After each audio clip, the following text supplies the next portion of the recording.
ki bo diskusijski panel na temo raziskovalne in inovacijske strategije Slovenije, RIS 2013 in internacionalizacije. Ta panel bo moderiral član lokalnega odbora društva Vtis, dr. Boštjan Vihar. Hvala lepa še jaz z moje strani. Hvala vam. Najlepša hvala za besedo, Neža, in za uvod. Lep pozdrav, spoštovane panelistke, spoštovani panelisti ter vsi, ki spremljate današnji simpozij, in dobrodošli na diskusijskem panelu Raziskovalna in inovacijska strategija Slovenije 2030 in internacionalizacija. Veliko veselje mi je, da lahko predstavim moje današnje sogovornike. To so profesor dr. Nedeljka Žagar, redna profesorica meteorologije na Univerzi v Hamburgu ter na Univerzi v Ljubljani. Je tudi prva dobitnica projekta Evropskega znanstvenega sveta v Sloveniji. Doktorirala je na Univerzi v Stockholmu, potem opravljala postdoktorsko raziskovanje na Nacionalnem centru za raziskave atmosfere v Boulderju v Koloradu. Z nami je tudi dr. Tomaž Boh, vodja sektorja za znanost na Direktoratu za znanost Ministrstva za izobraževanje, znanost in šport. Predtem je pripravljal analize znanstvene politike na agenciji RS za raziskovalno dejavnost, bil je pa tudi svetovalec direktorja Inštituta za informacijske znanosti. Lepo pozdravljam tudi dr. Matica Lozinška, docenta in višjega znanstvenega sodelavca na Institutu Jožef Stefan in letošnjega prejemnika projekta ERC, ki je po doktoratu na Fakulteti za kemijo in kemijsko tehnologijo v Ljubljani dobil tudi štipendijo Marie Curie in opravljal postdoktorsko raziskovanje na Univerzi McMaster v Kanadi. Se aktivno zavzema tudi za status in karierni razvoj mladih v znanosti v Sloveniji, je podpredsednik Društva Mlada akademija, bil je pa tudi član delovne skupine za pripravo predloga zakona o znanstveno-raziskovalni in inovacijski dejavnosti. Z nami tudi dr. Dejan Valentinčič, državni sekretar na Uradu za Slovence po svetu in v zamejstvu, je docent ustavnega prava na Novi univerzi ter vodja ciljnega raziskovalnega programa z naslovom Omejitev posledic bega možganov in krepitev mehanizma kroženja možganov, ki ga izvaja Inštitut ASEF. In za konec še profesor dr. Klavdija Kutner, rektorica Univerze na Primorskem, ki je predtem 7 let delovala kot dekanja fakultete za matematiko, naravoslovje in informacijske tehnologije, je tudi članica Odbora Republike Slovenije za podelitev nagrad in priznanj za izjemne dosežke v znanstveno-raziskovalni dejavnosti. Od leta 2019 pa je tudi predsednica Sveta Republike Slovenije za visoko šolstvo. Lep pozdrav vsem in dobrodošli na današnjem panelu. Torej, tema današnjega panela je, kot rečeno, strategija RIS 2030. Zato bi mogoče začeli kar z kratko predstavitvijo izhodišč te strategije in besedo predajam dr. Bohu. Izvolite. Hvala lepa, spoštovani organizatorji, spoštovani člani našega panela. Prav moram reči, mi je v veliko veselje, ko vas tule vidim, ravno tale nabor sogovornikov, ker lahko rečem, da pravzaprav brez izjeme vsakega izmed sočlanov panela, moram reči, da me veže ena posebna ali pa drugačna zgodba in z tega vidika verjamem, da pravzaprav bo tudi današnja debata zelo, zelo pomembna in zelo plodovita. Zdaj morda samo za začetek, zdi se mi pomembno izpostaviti, da čestitam organizatorjem za ta 5. simpozij. Spomnim se, ko smo organizirali prvega tule pri nas na ministrstvu in potem vsak izmed naslednjih se je na nek način bolj transformiral iz kurtoaznega dogodka, kjer se srečamo in je bil predvsem ideja mreženja in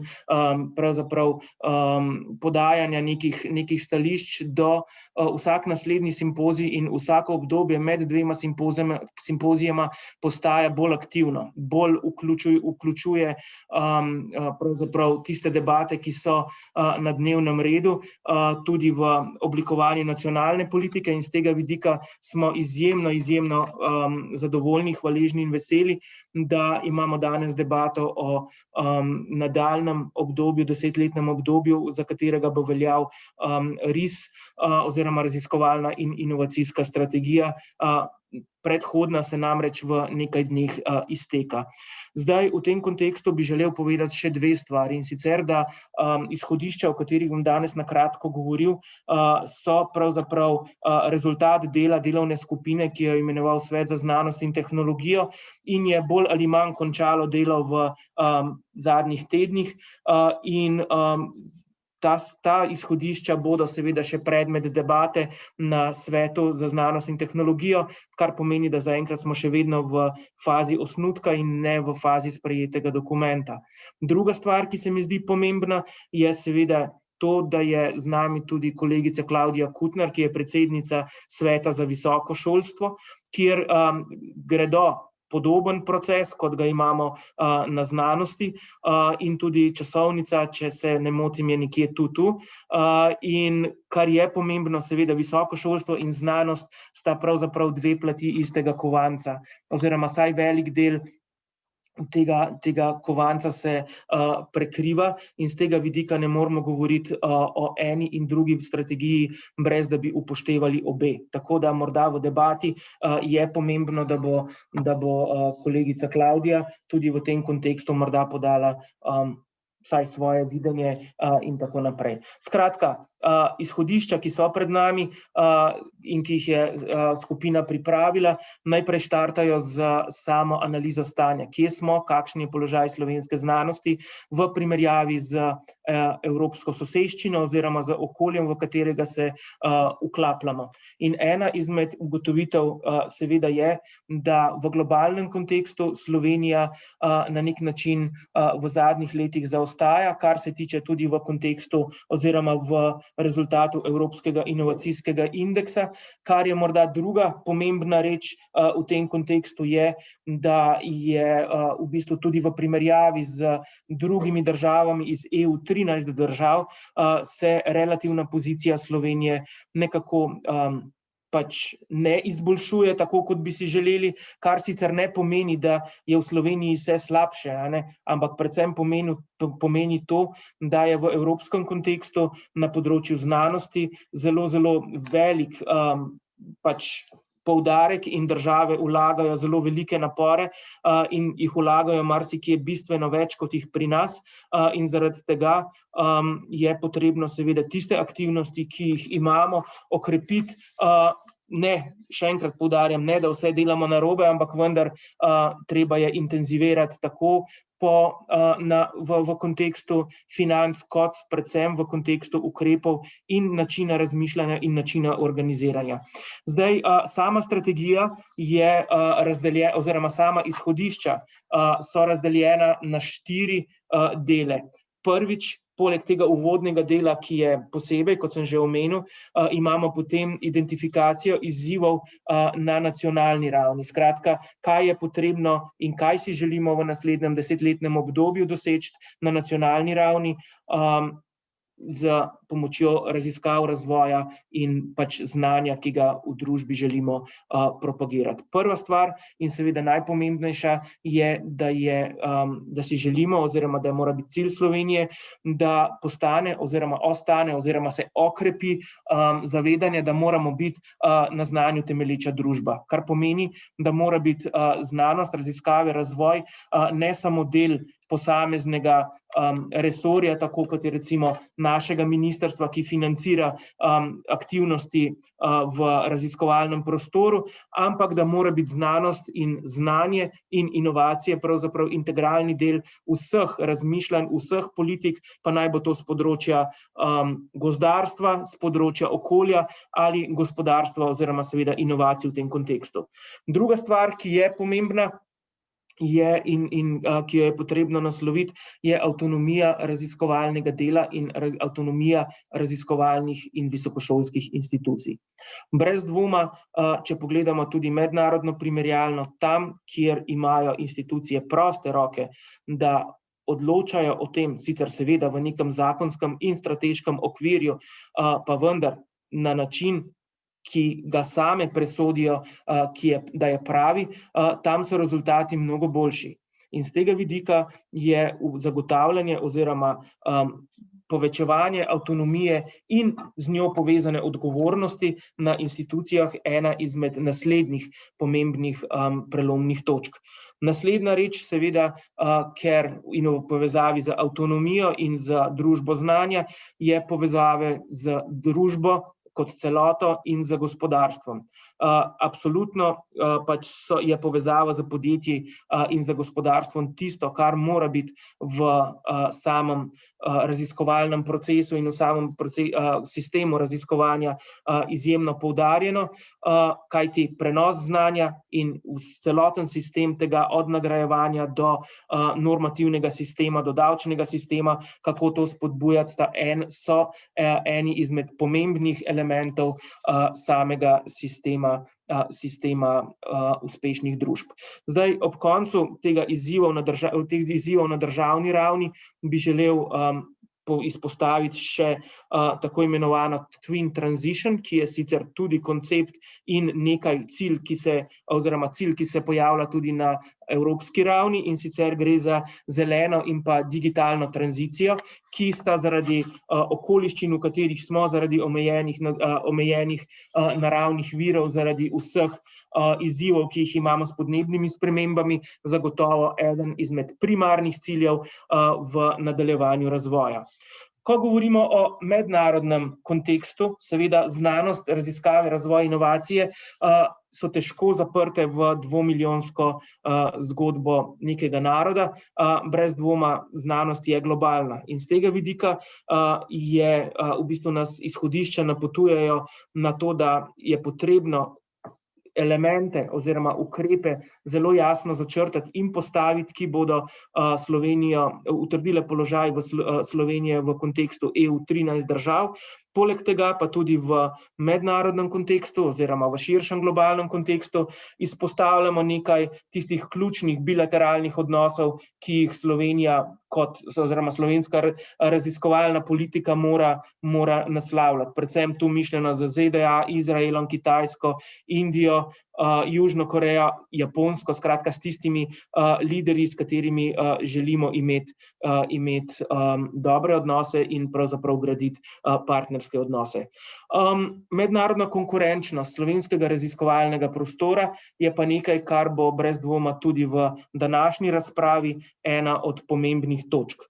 Skratka, sama izhodišča naslavljajo situacijo na način, da mora Slovenija postati privlačna destinacija, ne samo za tiste raziskovalce, ki so v Sloveniji, da ne bodo odhajali v tujino, ker to, da odhajajo v tujino, je brez dvoma eden izmed najbolj naravnih pojavov na področju raziskav, znanosti, ampak da je pomembno pravzaprav, da se ohranjajo stiki, da ne samo, da odhajajo v tujino, ampak da prikrožijo tudi nazaj drugi in da tisti, ki so v tujino odšli, da se na takšen ali drugačen način vračajo nazaj v Slovenijo.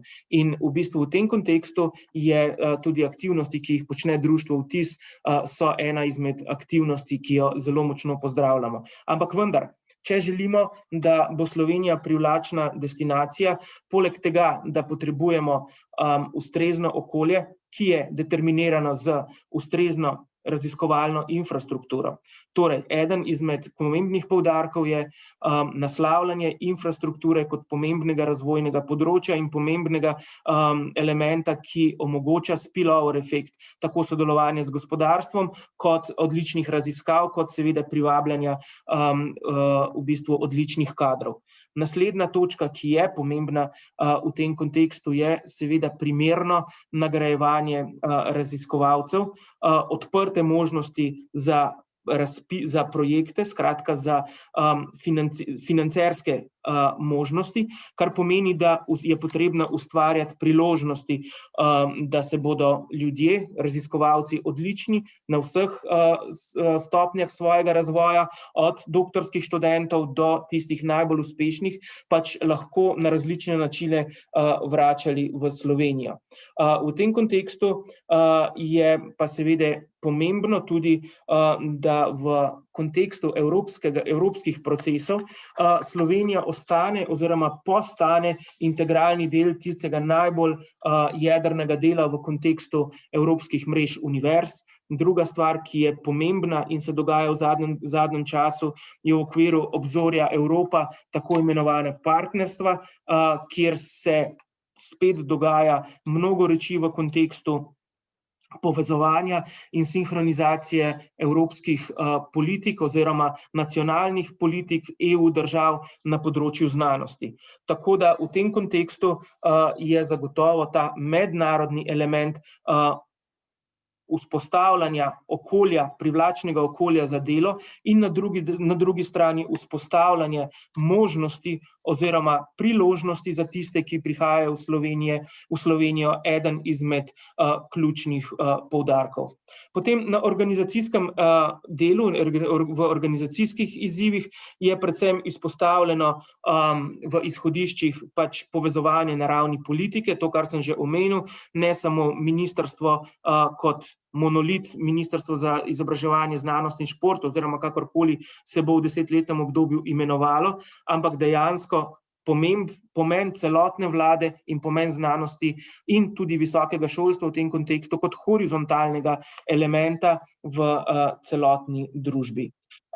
Morda samo še za konec, da ne bom predolg, na polju družbenih izzivov pa je pomembno, in to je jasno označeno tudi v naših izhodiščih, ki jih imamo na mizi, da je v Sloveniji potrebna družbena preobrazba v kontekstu, če smo govorili v preteklem obdobju o industriji 4.0, je v nadaljevanju zagotovo pomembno, da se družba transformira v smeri oziroma na raven družbe 5.0 oziroma kakorkoli že rečemo, katerikoli koncept že uporabimo, ampak vendar gre za fuzijo, za zlitje tehnologije, raziskav in družbe kot takšne. Skratka, ne ločenih podsistemov, ampak dejansko sistema in družbe kot celote.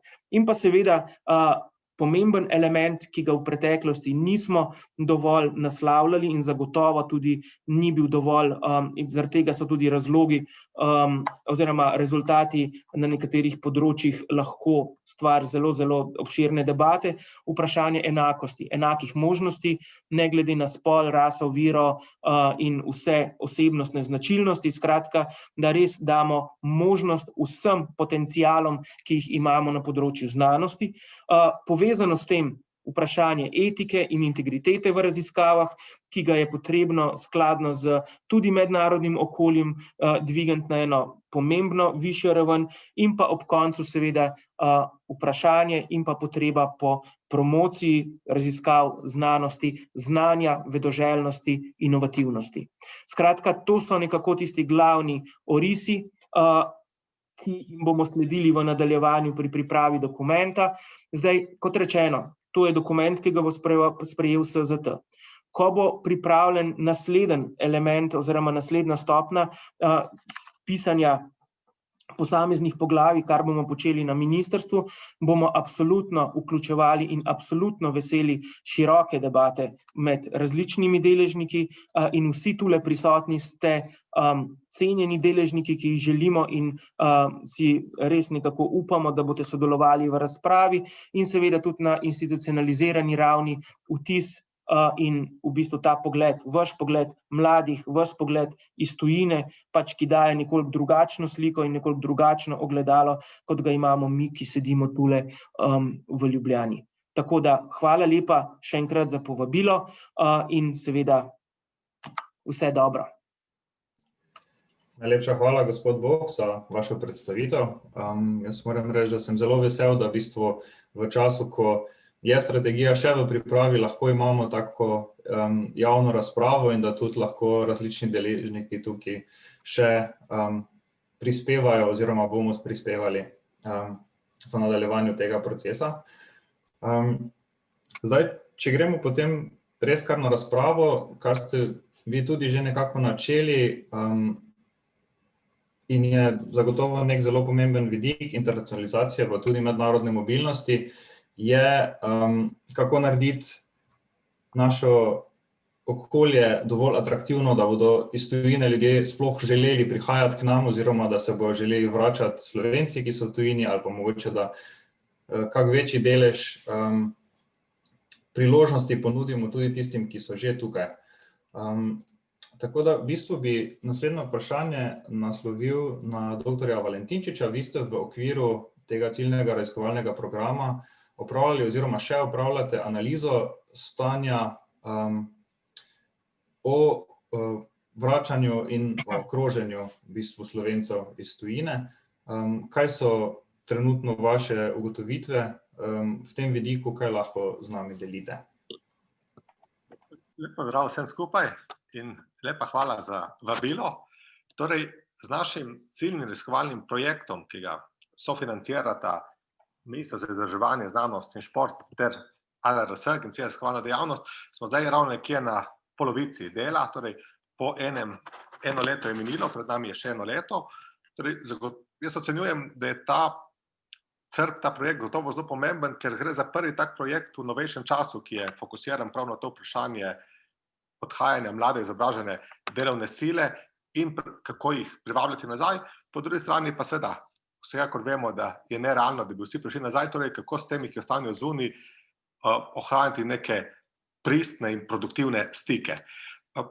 Torej, do zdajšnjem času, v tem letu, ko raziskava poteka, smo opravili eno anketo, ter se zelo konkretno lotili ene primerjave, kaj na tem področju delajo druge države, kajti lahko rečemo, da so nekatere države tukaj precej pred nami, da so nas prehitele, so že marsikaj naredile in tudi beležijo uspehe na tem področju.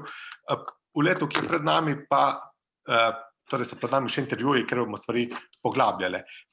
Ampak, če mogoče za začetek povem par besed o rezultatih ankete, preliminarnih rezultatih, ki pa kažejo ene zelo zanimive, lahko rečem, rezultate. Torej, ko je bila anketa razposlana, smo mi v roku par tednov prejeli preko 2500 odgovorov, kar je izjemen uspeh, kajti običajno take ankete, recimo, ko jih kdo dela individualno, z veliko muko dosežejo po velikih naporih kakih 200 respondentov, tukaj pa preko neke skupne akcije, tako inštituta ASEF kot društva Vtis, je res bilo odgovorov zelo veliko, kar dejansko kaže, kako velik, lahko rečem, ugled in vpliv ti dve organizaciji imata med temi, ki so danes zunaj. No, od teh 2500 respondentov smo jih potem nekako v poštev vzeli 2036, kajti ti so, bomo rekli, ali so izpolnjevali pogoje, bil je tudi pač seveda kot prej v vseh anketah manjši delež respondentov, ki niso ciljna publika, pa tudi, ki so odgovorili, niso izpustili teh ključnih vprašanj, ki so pomembne za analizo. No, torej 2036 respondentov se analizira in od temi je 239 doktorjev znanosti bilo. To je tudi ena taka zanimiva stvar, kajti med splošno populacijo in pa temi, ki so doktorji znanosti, se kažejo ene zanimive razlike. Namreč, seveda, ko mi govorimo o sodobnem izseljevanju iz Slovenije, torej v zadnjem 5-letju, če vzamemo 2019, pa tudi že 18, recimo, se je izseljevalo med 8 in 9 tisoč ljudi, kar je zelo velika številka, če to primerjamo s tem, da je v Sloveniji nataliteta okrog 18 tisoč do 20 tisoč rojstev letno, torej skoraj polovica rojene generacije, to je ogromna številka, ampak seveda nikakor pa ne smemo tega posplošiti, kot da so vsi sam ti najbolj kvalificiran del naše družbe. Torej, veliko je tudi takih, ki odhajajo ven danes na takšen način, recimo, kot so hodili eno generacijo nazaj v 60-ih, 70-ih, recimo ljudje kot gastarbajterji v Avstriji, v Nemčiji in tako naprej. Še danes je veliko takih in v tej anketi se tudi jasno pokazalo to, kar že torej so predevali, da v Avstrijo, predvsem pa v Nemčijo, odhaja predvsem ta, recimo, če tako rečemo, manj izobražen, manj kvalificiran del prebivalstva, pa niti ne nujno po stopnji izobrazbe. Če sem bolj natančen, manj kvalificiran, službe, ki jih opravljajo v Nemčiji ali pa v Avstriji, so manj kvalificirane. Torej, je marsikdo tukaj, ki je z neke ima univerzitetno diplomo, mogoče univerzitetni magisterij, pa na to recimo v Sloveniji ne najde službo ali pa edina služba, ki jo najde, je pač neko fizično delo in se zaradi tega odloči za zaposlitev v Avstriji, pa v Nemčiji, ker je tam ista delo boljše plačano. En manjši del teh, ki odhajajo ven, pa so seveda ti visoko kvalificirani. Jaz s tem nikakor ne želim tega relativizirati, to ni pomembna stvar. Je zelo pomembna. In kar je tudi ena stvar, ki jo ne smemo spregledati, ker je mogoče deloma celo zaskrbljujoča, ampak seveda se povsem strinjam s tem, da ni mogoče, da bi mi zdaj preprečili izseljevanje, da se tam pomembno, da stvari spremljamo, da ljudi privabimo naprej, da spodbujamo sodelovanje. Torej, ena stvar, na katero moramo biti pozorni, je tudi, da ta delež visoko izobraženih, sploh doktorjev znanosti, v zadnjih letih narašča. Torej, narašča na splošno od vstopa v Evropsko unijo od 2004 in je nek konstantna rast. Še vedno to je en manjši del teh, ki odhajajo, no ampak vendarle, če pa zdaj naredim eno kratko primerjavo, ena stvar, ki je tukaj zelo zanimiva, je, da dejansko doktorji znanosti, ki odhajajo iz Slovenije veliko bolj zadovoljni kot povprečni izseljenci. Namreč, ko smo mi recimo dajali, koliko so bili pomembne recimo za izselitev v razlogi, kot so recimo stanje v Sloveniji, neka družbena klima v Sloveniji, socialni položaj v Sloveniji, da bi v tujini boljše zaslužili in tako naprej, so ti, ki delajo manj kvalificirana dela, to veliko bolj vrednotili. Torej tudi recimo pogoje, kot so recimo plače. Nek doktor znanosti, ki se je izselil iz Slovenije ven, je označil veliko manj pomembno na lestvici višino plače, ki ga je motivirala za izselitev, kot nekdo recimo, ki se je kot fizični delavec izselil v Avstrijo ali pa v Nemčijo, torej čeprav mogoče malo univerzitetno izobrazbo. Torej, to je ena taka zelo zanimiva ugotovitev in tudi sicer v vseh teh stvareh, kjer so nekako ocenjevali, torej ustreznost Slovenije, socialne storitve, vrtci, razmerje med službo in delovnim časom, odnosi na delovnem mestu, v vseh teh stvareh torej so recimo ti najvišje izobraženi to veliko manj problematizirali, veliko manj označevali kot nek razlog, ki jih je nekako spodbujal k izseljevanju.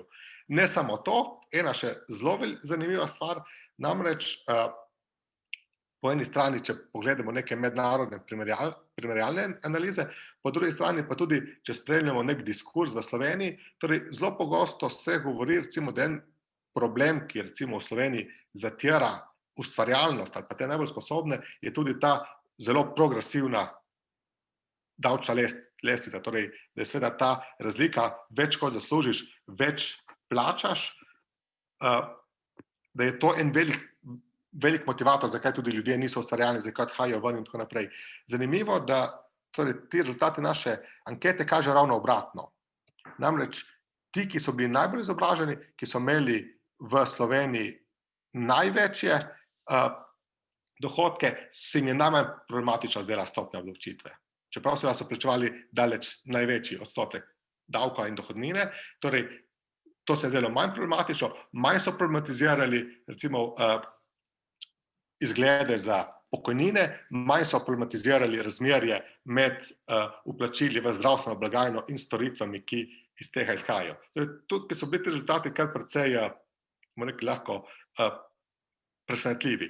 No in torej, kaj pa jih motivira navzven? Torej, motivira izven predvsem karierna priložnost, torej ti, predvsem doktorji znanosti, ki se izseljujejo, seveda pravijo, da v Sloveniji ni delovnega mesta ali ni raziskovalnega področja, ki njih specifično zanima, da imajo na neki tuji instituciji boljše pogoje, da lahko oblikujejo svojo raziskovalno skupino, ki jo v Sloveniji niso mogli, da seveda lahko delajo na večjih projektih in tako naprej. To je en tak, recimo, splošen pogled, pa se mogoče kar tukaj ustavim, da ne bi začelo bil predolg, če pa želite, da se še nekako temo bolj fokusiram, pa seveda z veseljem. Najlepša hvala, dr. Valentinčič. Mislim, da se bomo še vrnili na to. Vsekakor zelo zanimivi podatki, predvsem v bistvu z tega vidika, da te socialne in finančne vidiki niso mogoče najbolj pomembni, ampak gre res za karierne priložnosti, ki, ja, mogoče, da jih ljudje toliko ne vidijo ali pa ne najdejo. Po drugi strani pa je v bistvu pogovor zdaj preusmeril k vam, profesor Kutnar. Univerza na Primorskem je za slovenske razmere zelo uspešna pri privabljanju tudi strokovnjakov in študentov iz tujine. Povedali ste, da imate skupaj več kot 15% tujih študentov in približno 10% tujega kadra. Bi lahko z nami delili nekako, kako vam uspe privabiti te ljudi in kaj so primeri dobrih praks, ki pri vas delujejo? Lepo pozdravljeni. Najprej se vam zahvaljujem za povabilo, za priložnost sodelovati na današnji okrogli mizi. Takole bom rekla, na naši univerzi je bila internacionalizacija nuja za naš obstoj. Ustanovljeni smo bili leta 2003 in Mariborska univerza, Ljubljanska univerza sta bile zelo dobro pozicionirani univerzi že, tako da sicer je naša univerza nastala iz samostojnih visokošolskih zavodov, potem pa je bilo nujno se odpreti v mednarodni prostor za kreiranje novih fakultet, novih raziskovalnih področij. Tako da začeli smo pri iskanju študentov matematike iz tujine. Prizadevali smo si, da smo iskali študente, dobre, odlične študente. Smo se udeleževali raznih tekmovanj za dijake v mednarodnem prostoru in od tu smo potem prerasli tudi v druga področja in seveda tudi v področje iskanja kadra. Tako da recimo področje psihologije smo pričeli razvijati na način, da smo povabili profesorja dr. Diega Deleja iz Avstralije, sicer po rodu Italijan, da je prevzel vodenje oddelka in danes imamo kar lepo številko študentov na tem področju in tudi zelo močno raziskovalno skupino. Bilo pa je seveda za naš preboj na področju internacionalizacije izredno pomemben naš uspeh z kandidiranjem na evropski razpis za teaming projekte, widening participation, v okviru katerega smo pričeli izvajati InnoRenew projekt, ki je izredno interdisciplinaren, tako da v zadnjih 3 letih se je ta številke na področju internacionalizacije, predvsem s pomočjo tega projekta, so se zelo izboljšale. Tako da je internacionalizacija prisotna na vseh nivojih, od študentov, nekaj čez 900 jih je, 44 držav, pa do zaposlovanja akademskega osebja, od doktorskih študentov, podoktorantov do rednih profesorjev in seveda tudi vedno več zaposlovanja na področju iz tujine, tudi podpornega osebja, ker ob takih številkah internacionalizacije je izredno pomembno za celostno integracijo v delovanje univerze, da je komunikacija na dnevnem nivoju poteka dvojezično, tako slovensko kot v angleškem jeziku, pa še na dvojezičnem področju smo, tako da tudi italijanščina se najde vsak dan. Tako da bi pa rekla, da je tisto glavno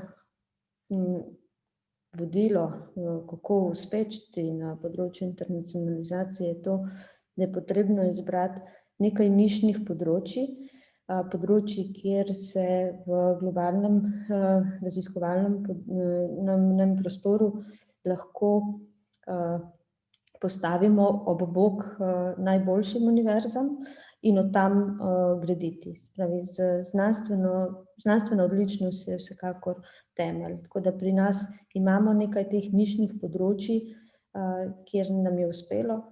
Hkrati je pomembno, da tujcem damo priložnost oziroma da jih prepričamo, da imajo možnost osebnostnega razvoja na naši instituciji, spravi tudi napredovanje tako v višje nazive kot v vodstvene pozicije. Tako da na naši univerzi imamo tudi prorektorja, ki je ameriški državljan, prišel v Slovenijo prav s pomočjo tega teaming projekta InnoRenew. In tudi vodje laboratorijev, različnih laboratorijev so tujci. V Sloveniji nekako premalo zavedamo, da nam je lepo.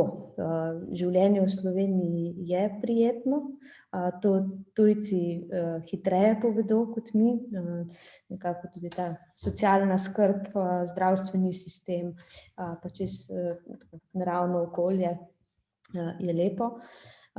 In moram reči, da za uspešno nadaljevanje internacionalizacije je potrebno predvsem poskrbeti za to celostno integracijo tujcev v delovanje slovenskih univerz, ker nekako, če čisto tako na primeru povem, ni težko dobiti vrhunske znanstvenike, ki imajo že odrasle otroke, ki grejo v neko novo življenjsko obdobje, ali pa tiste, ki otrok še nimajo oziroma imajo otroke še tako male, da se ne bojijo otroke vključiti v vrtce, slovenske vrtce, pa se že slovensko naučijo. V tisti vmesno obdobje, ko pa so v bistvu sredi kariere raziskovalci, je pa zelo težko privabiti tovrstne raziskovalce v Sloveniji, ker nimamo lepih možnosti za šolanje otrok, tudi težko je zagotoviti za partnerja neko delo, zaposlitev, spravi družine, ki so akademske iz obeh, spravi, da sta tako oba partnerja v akademskem okolju, je lažje. Ko je nekdo, ki ne deluje v akademskem okolju, je težje. Imamo tudi zdaj kar nekaj takih lepih primerov, ko se v tujini veliko omogoča dela nadaljavo.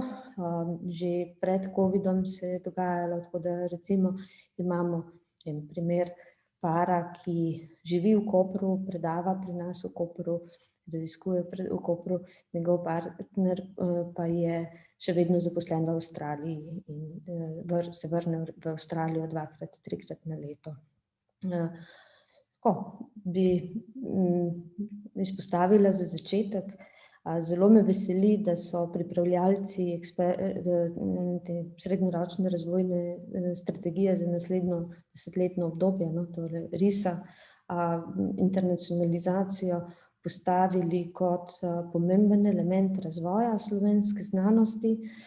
Tudi me veseli, da je bila ekspertna skupina za pripravo nacionalnega programa visokega šolstva v nepraznem preseku z ekspertno skupino za pripravo raziskovalne strategije, tako da smo lahko pripravili obe dve strategiji v sozvočju tistih prepletajočih se elementov. Zdaj o sami strategiji na področju visokošolstva ne bi želela iti v detajle, ker je ravno danes ob 3 popoldne prva javna predstavitev članom sveta za visoko šolstvo. Ko bo ta predstavitev mimo, pa bo seveda bilo izhodišča bojo potem predstavljena tudi v skladu z zakonom Svetu za znanost in tehnologijo in seveda, tako kot je dr. Boh povedal, bo tudi NPVŠ šel v širšo javno obravnavo in vsi ste zelo vabljeni k temu, da podate svoje komentarje, predloge za dopolnitve. Nekako se pa na področju visokega šolstva usmerja v to področje internacionalizacije, ker za uspešno prehod oziroma delovanje v tretji fazi bolonjske reforme je izredno pomembno, da se v Sloveniji zavedamo pomena evropskih mrež univerz in verjamem, da bomo v Sloveniji zmogli ta preskok narediti in da se bomo širše vpeli v mednarodni prostor, ne samo na področju raziskovanja, ampak tudi na področju visokega šolstva. In ker smo že v takem forumu, kot smo, bi želela povedati, da vsekakor ne samo tujci, ki prihajajo v Slovenijo, ampak tudi Slovenci, ki delujete v tujini, kot je povedal dr. Vihar na začetku. Nekaj let, skoraj 8 let, sem bila dekanja Fakultete za matematiko, naravoslovje in informacijske tehnologije in ves čas, pa še danes, imamo na spletni strani objavljeno novičko, neki taki banner, vabilo Slovencem, ki delujejo v tujini, da se vrnejo v Slovenijo. Kar nekaj jih je prišlo in upam, da bojo v naslednjih letih jih prišlo še več, ker mislim, da ni problem ta, da Slovenci odhajajo v tujino, prav je, da odhajamo v tujino, je pa prav, da potem, ko se nova znanja, nove izkušnje naberejo, da pridejo nazaj v Slovenijo pomagati razvoju naše družbe, pa ne vsi, ampak vsaj, da se sem pa tja kdo vrne. In če pogledamo naše starejše kolege, ki so na pomembnih vodstvenih pozicijah v slovenskem raziskovalnem oziroma visokošolskem prostoru, jih najdemo mnogo, ki so po več let izkušnje nabirali v tujini. Mislim, da je to prava smer razvoja tudi v prihodnje. Toliko za enkrat. Hvala lepa. Najlepša hvala, gospa Kutner. Ja, zagotovo tudi pri društvu Vtis večkrat povemo, da izseljevanje zaradi nadaljnjega izobraževanja in iskanja priložnosti ni problem sam po sebi, to se dogaja tudi v državah, po katerih se mi radi zgledujemo, bistveno pa je, da znamo nekako nadoknaditi to in da skrbimo, da je pretok znanja tudi skozi Slovenijo. Zelo zanimivo se mi je zdelo, kar ste povedali o tem, da v bistvu tudi vi tujcem dajete priložnosti za neke višje funkcije na vaši univerzi, pravi redna profesorstva, predstojništvo oddelkov, tudi prorektorska pozicija. In ta v bistvu te priložnosti, ki so za razvoj in za napredovanje, se mi zdi, da so v bistvu ena zelo pomembna tema, ki je mogoče skupna po eni strani tako za privabljanje tujcev, kot tudi za razvoj kadrov mladih znanstvenikov in pri nas, tako da bi besedo mogoče zdaj predal pa dr. Lozinšku, da pa tudi v bistvu predstavi njegovo videnje v bistvu na to problematiko kariernega razvoja. Pozdravljeni, hvala za besedo in za vabilo. Torej, ja, priprava nove srednjeročne raziskovalne strategije se mi zdi, osebno menim, da bi to mogel biti proces, ki upam, da se ne bo končal z pripravo nekega dokumenta, ki bo potem pristal v predalih in se v večji meri ignoriral, kot se je v nekaterih delih zgodilo prejšnji raziskovalni strategiji. Kot je recimo dr. Boh omenil, smo nekako za svojo situacijo znanstveno-raziskovalne dejavnosti v Sloveniji ne bi smeli biti zadovoljni, ampak bi si morali prizadevati k izboljšavam, predvsem zaradi tega, ker smo začeli že zaostajati za recimo članicami EU13. In kot je bilo že omenjeno, tudi v predstavitvi dr. Valentinčiča, mislim, da karierne možnosti, se pravi možnosti razvoja raziskovalne kariere, je nekaj, kar bi tudi taka strategija morala naslavljati in je nekaj, kar pač v Sloveniji, vsaj po mojem osebnem mišljenju, ni najbolj urejeno. Dr. Valentinčič je omenil, da velikokrat je odhajanje v tujino posledica iskanja boljše karierne možnosti kariernega razvoja. Recimo dr. Boh je omenil, da potrebujemo odlično raziskovalno infrastrukturo, dobre raziskovalne pogoje za delo, možnosti financiranja raziskav, ampak tudi možnosti napredovanja in znanstvenega udejstvovanja. Poleg že omenjene recimo avtonomije inštitucij je treba poudarjati tudi avtonomijo znanstveno-raziskovalnega dela posameznikov. To je recimo nekaj, kar je v sržu Evropskega raziskovalnega sveta, se pravi popolna avtonomija izbire teme raziskovanj in usmeritev raziskav. Torej nekaj, kar se po mojem mnenju mladi pogrešamo v tem sistemu, je predvsem to, avtonomijo raziskav in možnosti sledenja svoji raziskovalni viziji. Recimo, konkreten primer, jaz pogrešam, da se v Sloveniji ne pogovarjamo naprimer o sistemu tenure track. Recimo država Nemčija, ki ima res izjemno akademsko tradicijo in je ena izmed vodilnih na tem področju, že uvaja ta sistem. Morda bi kaj več na to temo lahko profesor Žagar povedala. Torej, če druge takšne države uveljavljajo takšen sistem, zakaj se o tem v Sloveniji sploh še niti ne pogovarjamo? Zakaj recimo bi bil tenure track sistem tako pomemben? V Sloveniji imamo začrtane poti do doktorata, imamo izjemno dober sistem financiranja mladih raziskovalcev, potem poznamo podoktorske projekte, seveda obstajajo tudi možnosti za izpopolnjevanje v tujini, ki jih čezdalje več inštitucij to za napredovanje tudi zahteva, ampak potem se pa nekako ustavi. Ko se nekdo recimo vrne iz podoktorskega usposabljanja, ni neke začrtanje karierne poti, kot je recimo sistem tenure track v tujini, kjer pač za neko daljše časovno obdobje, recimo 5-letno, pridobiš neko začetno financiranje in potem raziskuješ, delaš na svoji raziskovalni viziji in po tem obdobju se pač sestane neka komisija, sestavljena iz uglednih raziskovalcev, iz drugih inštitucij, morda tudi tujine, in ocenijo tvoje delo in na podlagi tega potem dobiš redno zaposlitev ali pa pač profesuro ali pa si poiščeš službo v drugem sektorju. Tega v Sloveniji nimamo in zaradi tega prihaja do raznih anomalij, kot je recimo neskladje med nazivi in delovnimi mesti, kot so recimo ljudje z nazivom redni profesor zaposlenim na mestu asistenta, ali pa recimo ljudje z nazivi znanstveni sodelavec ali pa višji znanstveni sodelavec, ki so še vedno na pogodbi za določen čas in na veriženju pogodbe. Torej, mislim, da bi morala debata tudi v to smer iti, da se pogovarjamo, kako izboljšati, kako predrugačiti ta sistem, kajti znanstveno-raziskovalna sfera je izjemno dinamična, ne ostaja na mestu, se spreminja, tudi če mi ne spremenimo nič, se drugi oddaljujejo od nas in recimo škarje, še posebej v primerjavi z Zahodom, se samo razpirajo.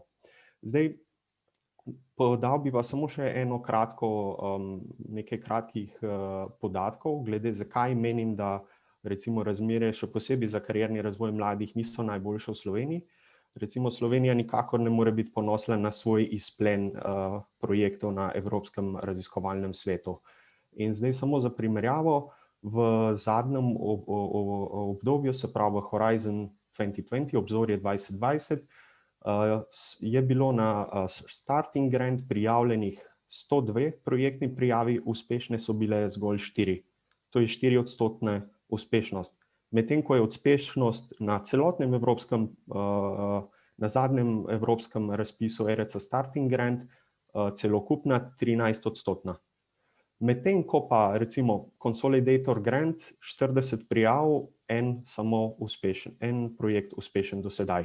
To seveda ne vsebuje zadnjega projektnega razpisa, ker zanj pač še ni bilo podatkov, koliko prijav za slovensko gostiteljsko inštitucijo je bilo. Medtem ko pa Advanced Grant, pa imamo uspeh neprimerno večji, prijavljenih je bilo 69 projektov in do sedaj 7 uspešnih. Torej uspešnost 10%, medtem ko je celokupna uspešnost na zadnjem ERC Advanced Grant 2019 razpisu bila 9,8%.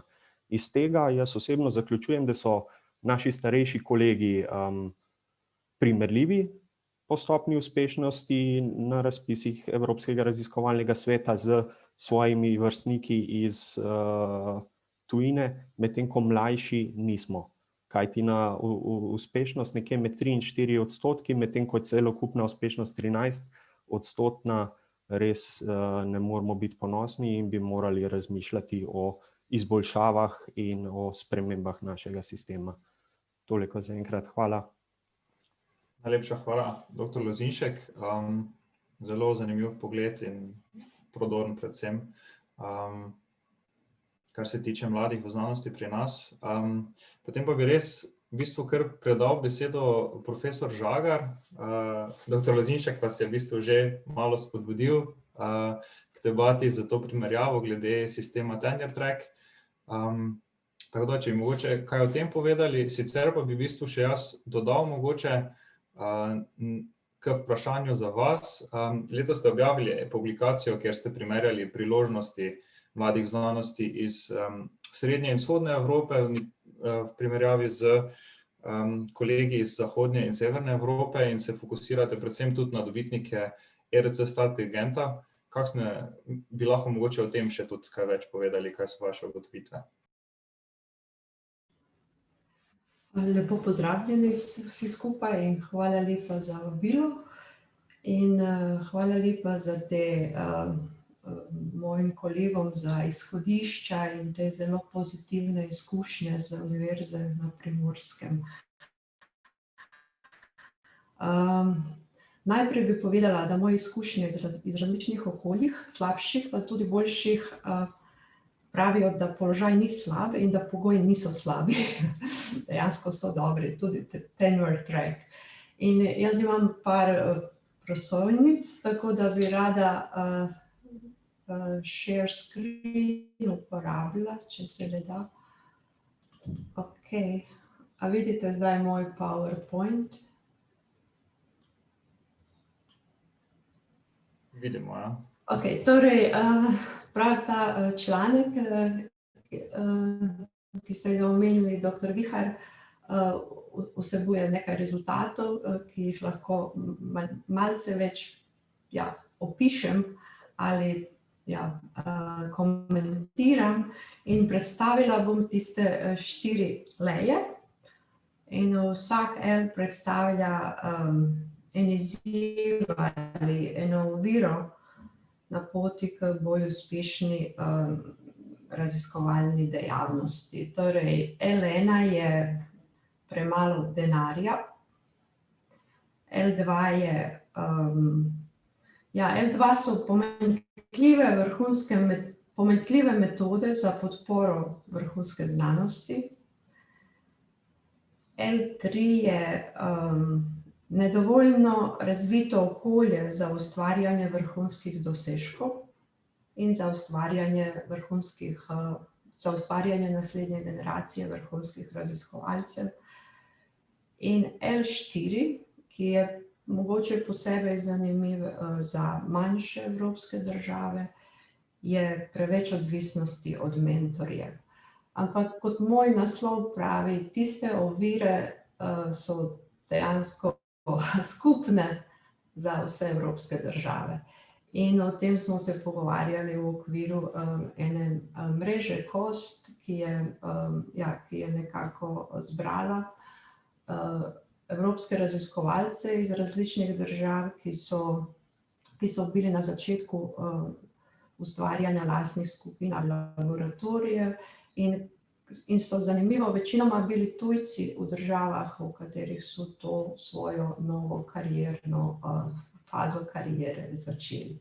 Ok, zdaj pa imam 4 prosojnice, na katerih sem nekako dala različne točke za vsaki izmed teh mojih L-jev. In to je rezultat naših diskusij v okviru te mreže TN1301. Torej, L1, premalo denarja, to seveda to vsi poznamo in to je povsod prisotno. Tu pa imam recimo ne dovolj izobraženo administracijo, ki podpira pripravo in potem ustvarjanje raziskovalnih projektov. In moje osebno mnenje z Ljubljanske univerze in Fakultete za matematiko in fiziko je, da je na tem kar nekaj narejeno v zadnjih letih. Tega je tudi KOST oziroma Evropska komisija se je tega zavedala in je kar nekaj let zelo uspešno delovala ena mreža, KOST mreža Best Prac ali podobno, ki je pomagala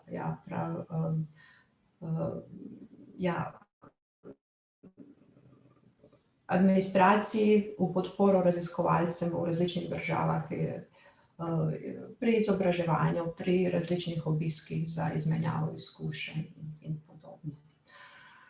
Potem L2, je kar nekaj točk je noter.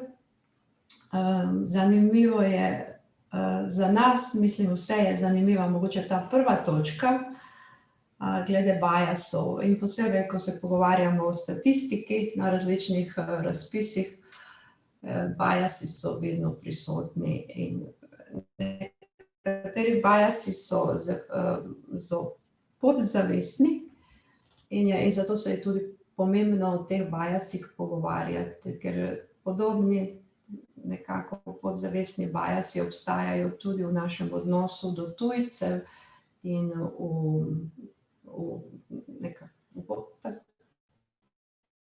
na splošno v tem procesu vključevanja tujcev v delo na univerzah in inštitutih.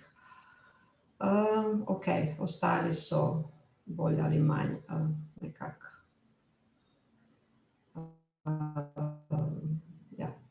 so nam znani. Potem L3 opisuje podporo, ki je mlajši raziskovalci potrebujejo za ustvarjanje, za svoje prve samostojne razpise in za ustvarjanje svojih raziskovalnih skupin. Zato seveda pa potrebujemo vrhunske starejše raziskovalce. In to bo moja zaključna, to bo tudi moj zaključek.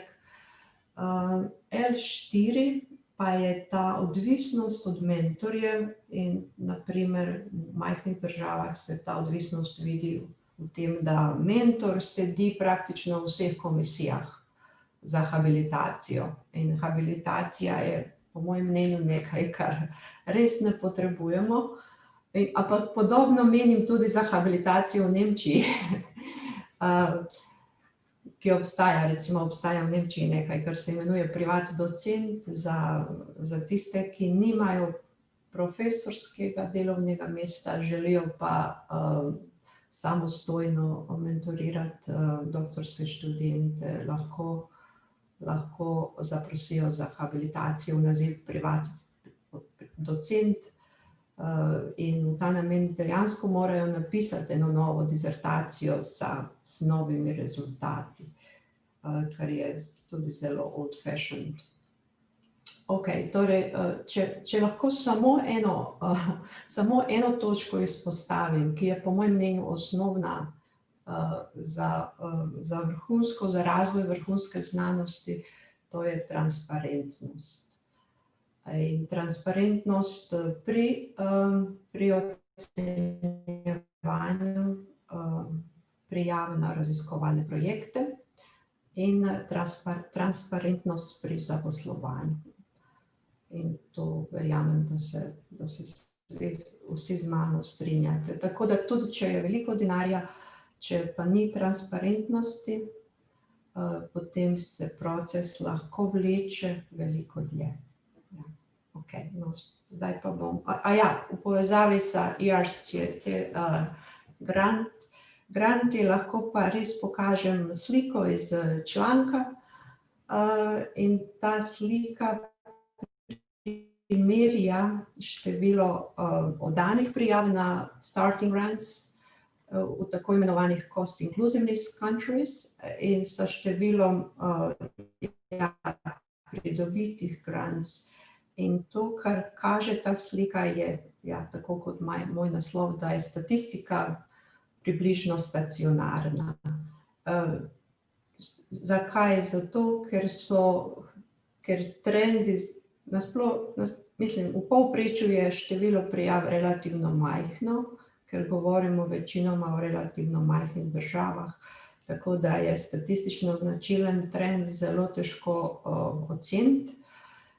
Ampak to seveda ni ta Dead End Street, enostavno, in to, kar tudi poudarimo v tem članku, je dejstvo, da je za cilje povezane s temi eli, je potreben čas in da je ena ambiciozna, optimistična raziskovalna politika skupaj z vlaganji seveda potrebuje čas in to je pač nekaj. In meni se zdi nasploh, da je situacija v Sloveniji boljša, kot se mogoče sliši v nekaterih naših izjavah. Recimo, če jo primerjam z Nemčijo, v Nemčija dejansko ne pozna tenure track sistema. Moje mnenje je, da ga Slovenija pozna, ker imamo od tega od stopnje docenta naprej, je ta pot zelo jasna. Nemčija šele zdaj počasi uvaja možnost, da delovno mesto, ki se imenuje junior professorship, da eventualno postane stalno profesorsko delovno mesto, ampak večinoma samo v primeru, če se en profesor na tem inštitutu ali oddelku upokoji v naslednjih letih. Tako da enostavno je število doktorjev v Evropi narašča veliko hitreje kot število prostih ali profesorskih delovnih mest. In to je nekaj, kar moramo pri diskusiji situacije in raziskovalne politike upoštevati. Hvala lepa. Najlepša hvala, profesor Žagar. Jaz bi v bistvu potem kot naslednjo pomembnejšo temo mogoče res odprl administrativne postopke in transparentnost, bi pa mogoče še prej šel korak nazaj. Izpostavili ste v bistvu to pomembnost od izkušenih znanstvenikov, ki na nek način mentorirajo tudi mlade znanstvenike. Pa me zanima, dr. Lozinšek, če lahko vi mogoče povete stanje, recimo vaše osebne izkušnje, ali pa kako vidite stanje tudi mogoče pri društvu Mlada akademija glede tega mentorstva. Sami ste tudi rekli, da je izjemen razkorak pri uspešnosti ERC prijavah med izkušenimi znanstveniki pri nas pa med mladimi. Tudi sam recimo sem aktiven v Sloveniji kot raziskovalec, pa mislim, to me zanima, kako vidite to mentorstvo uspešno, kje se tu lahko mogoče boljše podaja tudi znanja glede prijav na projekte, glede vodenja projektov, glede akademskega pisanja na splošno in tako naprej.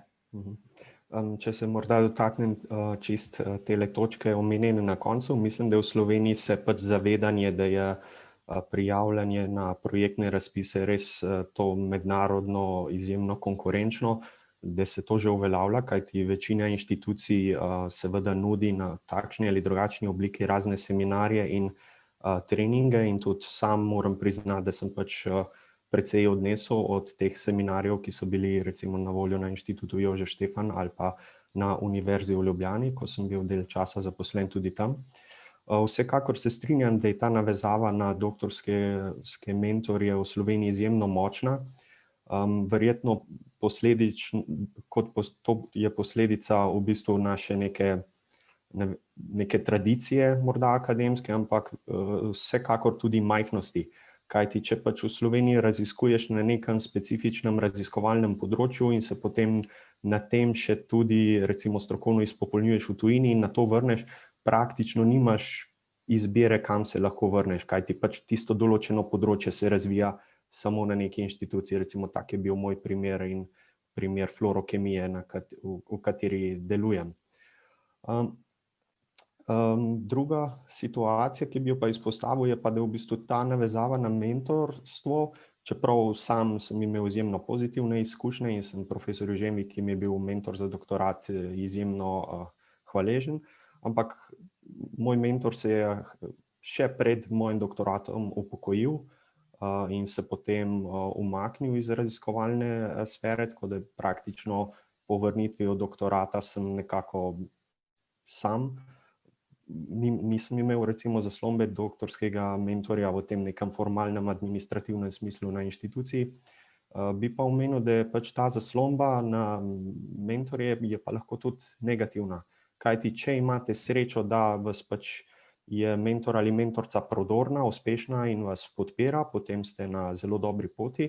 Če pa imate težave, takšne ali drugačne osebnostne ali nestrinjanja, razlike v viziji, potem pa imate pač velike težave, kajti v Sloveniji se mi zdi, da je znanost organizirana ne okoli posameznikov, kar sem pač tudi na začetku izpostavil, da je to recimo moto ERC-ja, se pravi odlična znanost, ki jo peljejo odlični posamezniki oziroma posamezniki z vizijo, v Sloveniji pa je znanost organizirana okoli skupin, ali programskih skupin, ali laboratorijev, odsekov, kateder in tako naprej. In v tem smislu se večkrat pojavlja, vsaj to jaz sam zaznavam, težava z avtonomijo mladih.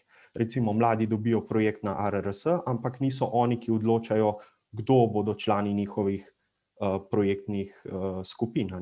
Že recimo to, da je pri ARRS razpisu potrebno navesti, komu boste ure raziskovalne razporedili, še preden ste projekt dobili, je precej nenavadno. Recimo za ERC prijavo napišeš vizijo svoje ekipe, niti ni potrebno imen, samo okvirno, da vidijo, da imaš vizijo, da imaš idejo.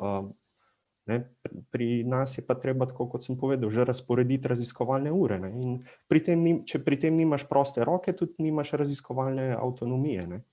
In v teh stvarih bi se mogli, se mi zdi, več pogovarjati in priprava strategije je vsekakor dobra platforma za to.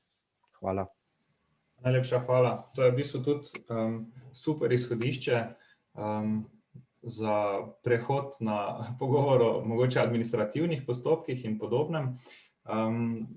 Tako kot ste izpostavili, v bistvu ne samo, da je treba pri ARRS-ovih projektih napisati, kdo bo vse noter, po kakšne ure bojo, ampak tudi začetki, konci projektov so dosti rigidni, spreminjanje sproti je zelo težavno, sploh recimo, to se tudi pri društvu velikokrat pogovarjamo o tej problematiki, če se nekdo iz tujine hoče prijaviti na tak projekt, pa je še vezan delovno na nekaj drugega, potem bi mogel odrezati in takoj priti in tako naprej. Me pa zelo zanima v bistvu z tega vidika, pa upam, da boste profesor Kutnar lahko kaj več od tega povedali, glede na to, da ste na vseh nivojih nekako vključeni v slovenski akademski prostor. Kje vi vidite, da bi morale biti tudi odgovornosti glede regulacij in izvedbe potem teh posameznih aspektov, recimo administracije, če govorimo, ne vem, na nivoju ministrstva, na nivoju agencije za raziskovalno dejavnost, na nivoju posameznih zavodov, kje je tisto, slišali smo danes, da je avtonomija samih zavodov pač ključni aspekt nove strategije, ampak vendar tudi ministrstvo in agencija bodo obdržali neke svoje pristojnosti. Kako vi vidite v bistvu to? Ja, hvala lepa za besedo.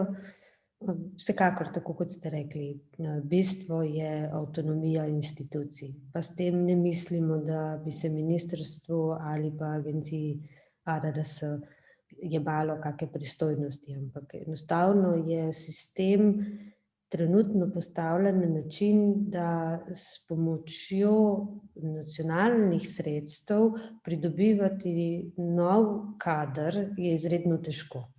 Zato, ker tu bi morali imeti več avtonomije v smislu, da bi moralo ministrstvo oziroma ARRS dodeliti sredstva instituciji in potem bi institucija sredstva namenila po svoji najboljši moči, najboljšim raziskovalcem, okrepitvi svojih raziskovalnih skupin.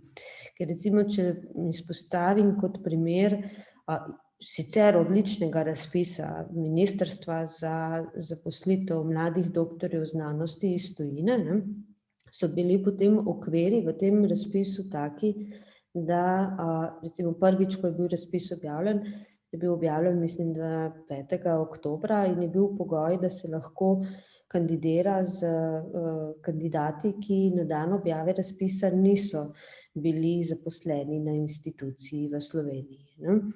In zelo težko se je v oktobru pogovarjati o novih zaposlitvenih možnostih z novih kandidatov za začetek nekje morda februarja, marca. In dejstvo je, da institucije, tiste najbolj odlične raziskovalce, ki jih poznamo v tujini, novačimo, da pridejo, da jim damo možnost zaposlitve, bodisi na 1.10., ko se akademsko leto začne na univerzah, bodisi na 1.1. Tako da bi bilo veliko lažje, če bi se sistem spremenil na način, da je veliko bolj fleksibilno pri dodeljevanju sredstev in potem seveda zelo ostre kontrole in dejansko odvzetje sredstev, vkolikor institucije kršijo namenskost porabe sredstev. Na ta način bi se lahko mnogo hitreje v Sloveniji prilagajali tej internacionalizaciji in v bistvu tudi ponujanja stalnih zaposlitev tudi za mlade raziskovalce, ki končujejo. Ker tu je v bistvu tako, da mladi raziskovalec ima super pozicijo, mislim, da med najboljšimi na svetu ima pozicija v Sloveniji, tako da odlično zorganizirano, vendar kaj potem? Kaj potem? Vsekakor je dobrodošlo, da mentorji svojim mladim raziskovalcem že proti zaključku usposabljanja poskušamo pomagati najti dobre podoktorske pozicije v tujini, hkrati pa bi morali imeti priložnost, da tisto prehodno obdobje na instituciji le mladim doktorjem znanosti omogočimo, da niso po končanem doktoratu na cesti. Tako da predvsem ta vidik bi izpostavila, da več je avtonomija in seveda, kot prej omenjeno, pri nas je bila ta internacionalizacija nujna, zato so se vodje laboratorijev, vodji programskih skupin odločili, da smo, če tudi nismo imeli sredstev še zagotovljenih, da smo tisti, ki smo že bili na instituciji malo stisnjeni, pa smo privabili novega raziskovalca, pa smo v bistvu iz drugih virov omogočali leto, dve zaposlitve in delovanja za prijavo novih projektov in potem čez nekaj let pa začnejo bogato vračati v institucijo, novi sodelavci. Za začetek je pa težko, tudi zakon o visokem šolstvu, ki je nekako primaren za univerze, zelo jasno opredeljuje delovne obveze, tisti slavni 63. člen ZVIS-a. Je tako, da ni vedno lahko nekomu ponuditi pozicijo in mu omogočiti polno pedagoško in raziskovalno pozicijo. Zato sem prej izpostavila naš teaming projekt, ki je finančno bil zelo bogat, ker recimo tudi, če se dobi projekt na RRS-ju, projekti so majhni, za 100.000 ali 50.000 evrov na leto, z tega denarja se ne da privabiti novega sodelavca v hišo, ker to je NFT, 2 FT-ja, mora biti skupina sestavljena, tako da bi bilo boljše imeti večje projekte, ki bi dejansko omogočili vključevanje poddoktorantov v raziskovalno delo in hkrati na pedagoško delo. To je najboljša dodana vrednost, se mi zdi, za mlade doktorje znanosti, da nimajo čisto pedagoško oziroma čisto raziskovalno pozicijo, ampak preplet obojega, ker se s tem dejansko najbolj gradi. Toliko. Najlepša hvala. Potem pa bi v bistvu vprašal vas, profesor Žagar, lahko mogoče z nami delite kakšne primere dobrih praks, ki bi jih z tega vidika lahko, mogoče pa se iz Nemčije naučili. Ali pa iz Švedske, ali pa iz Amerike, kjer ste v bistvu tudi delali.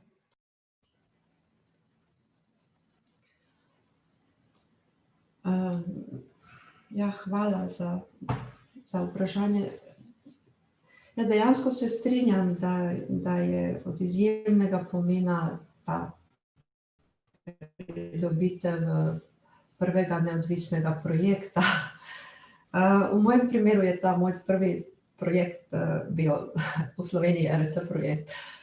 Prvi projekt od ARRS sem pridobila, ko sem že dala odpoved, skoraj dala odpoved, in se je izvajal, zdaj izvaja po mojem odhodu z Univerze v Ljubljani.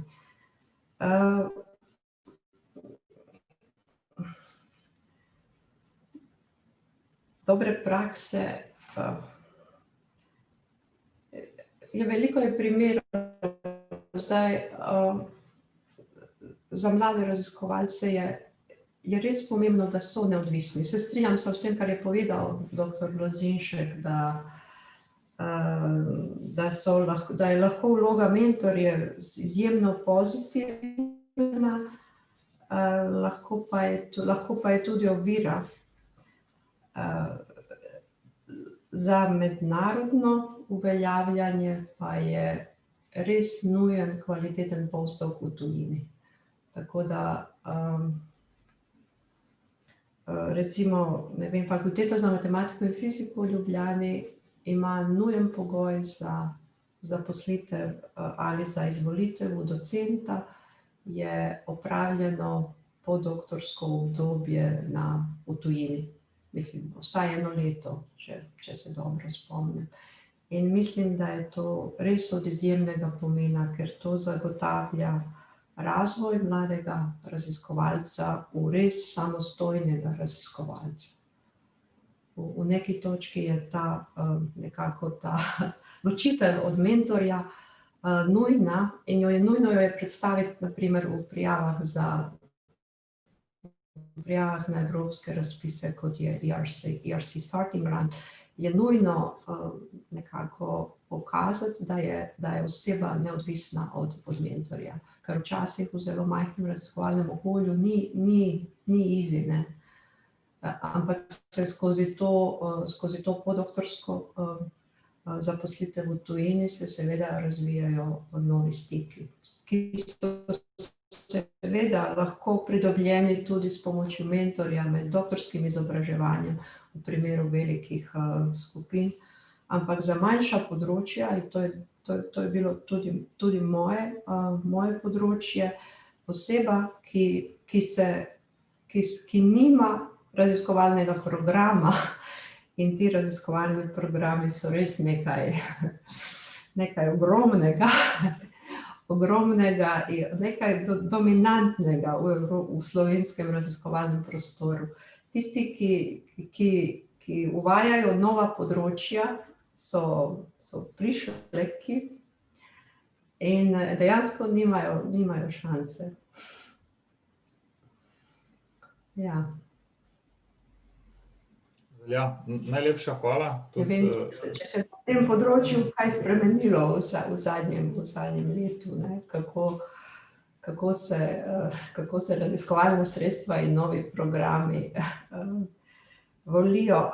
Ena izjemno pomembna pozitivna stran nemškega sistema, ki bi jo rada povedala v tem okolju, je, da pri prijavah na projektov na nemški Deutsche Forschungsgesellschaft, nemška raziskovalna fundacija, se šteje največ 10 člankov oziroma 5 PI lahko izpostavi 5 člankov.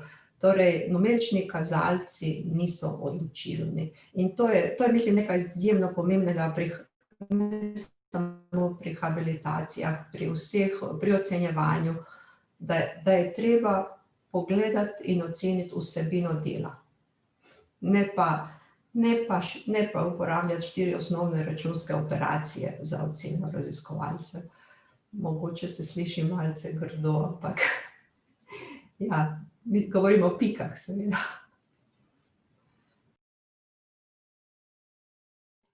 Najlepša hvala. Ja, vsekakor, tudi v bistvu o tem bolj kvalitativnem vrednotenju znanstvene uspešnosti se veliko pogovarjamo v zadnjem času, predvsem pri Mladi akademiji so tu zelo aktivni. V bistvu bi še eno vprašanje glede tega za vas postavil dr. Valentinčič. Glede na vašo anketo, pa tudi izkušnje z sodelavci iz Ameriško-slovenske izobraževalne fundacije, kakšen je v bistvu vaš pogled na to? Imate kakšen komentar glede možnosti sodelovanja ali pa tudi vračanja, kjer administrativne prepreke predvsem predstavljajo neko oviro? V redu, če mi dovolite, bom nekoliko širše tokrat odgovoril, pa tudi, če sem se v prvem delu referiral predvsem na rezultate te ankete, ko sem rekel, torej druga stvar, ki jo zelo intenzivno delamo, je ta primerjava politik med državami, pa mogoče malce na to navezoval, pa še malo razmišljal, potem pa dam kost, da lahko vsakdo pove, zakaj nimam prav. Torej, kar se tiče tega administrativnih ovir, bom tukaj recimo dal 2 taki nasprotujoči si dejstvi.